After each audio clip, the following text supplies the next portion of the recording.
broad jumps. We're doing 10 broad jumps. So, weight in the heels, hinging at the waist, and as we come up, we're going to explode off those toes, land nice and soft. Use your knees to kind of cushion that landing. You're going to do 10 broad jumps. Come in here, and we're starting with a barbell hinge, which is really just a deadlift. So you're going to grab a barbell, okay? This is a little different than a squat. It's less knee bend than a squat. So it's more of that hinge at the waist.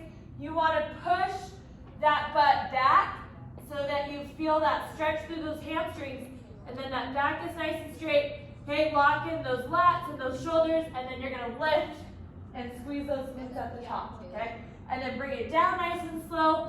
Same thing, pull those lats back, shoulders away from the ears, and then come up and squeeze your glutes at the top, okay? You have 12 of those.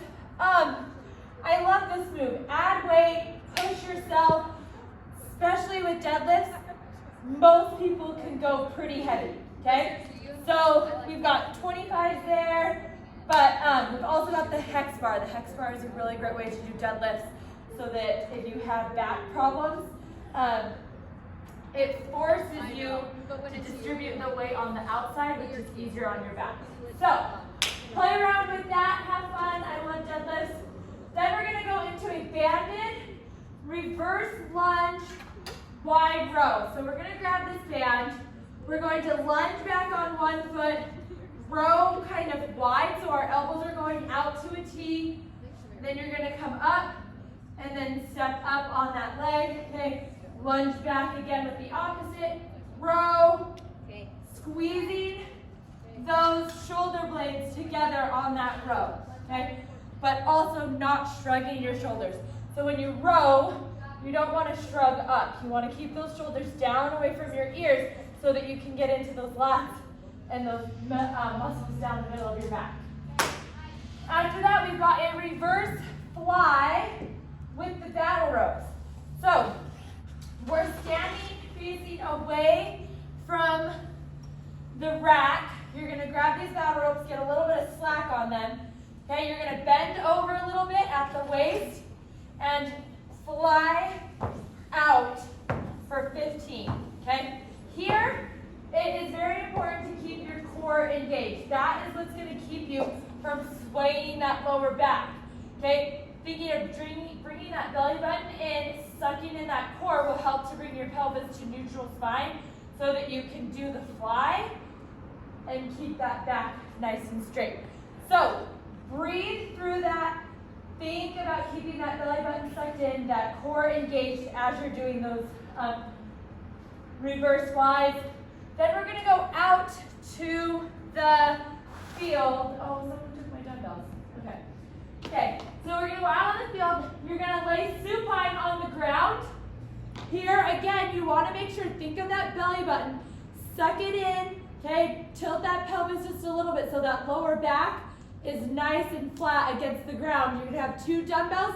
You're going to come out to a T here, and then you're going to bring those dumbbells up and squeeze those pecs so that you get that chest activation there.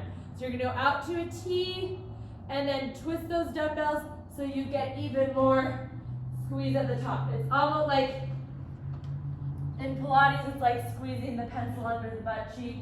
Same thing, think of like a pencil, and when you come up, your shoulders are going to stay down away from your ears, but you're thinking of squeezing that pencil between your pectoral muscles. Pec muscles.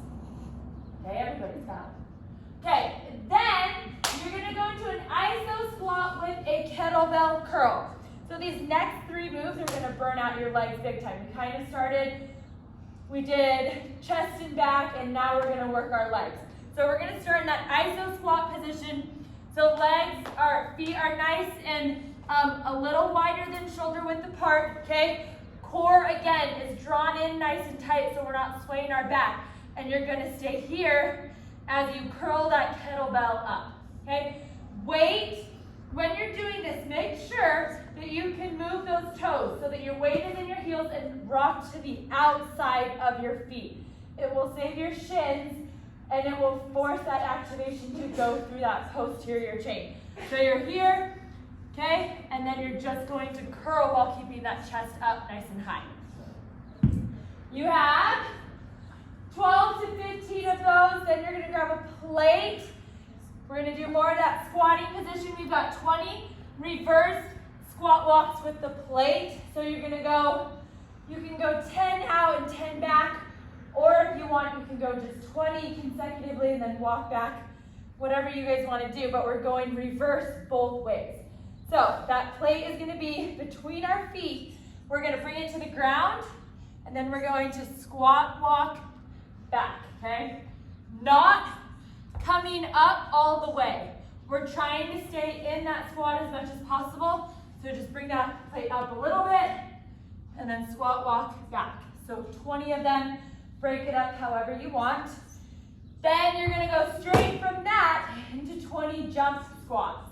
So you get back to that line and you go, same mechanics, okay? Feet, weight is in my heels, and I'm just gonna do 20 jump squats, okay? And you can squeeze your glutes at the top while you're in the air. You can add a band to that if you want. You can even add, you can do a kettlebell if you want to add some resistance or weight to that. After that, you're gonna street run.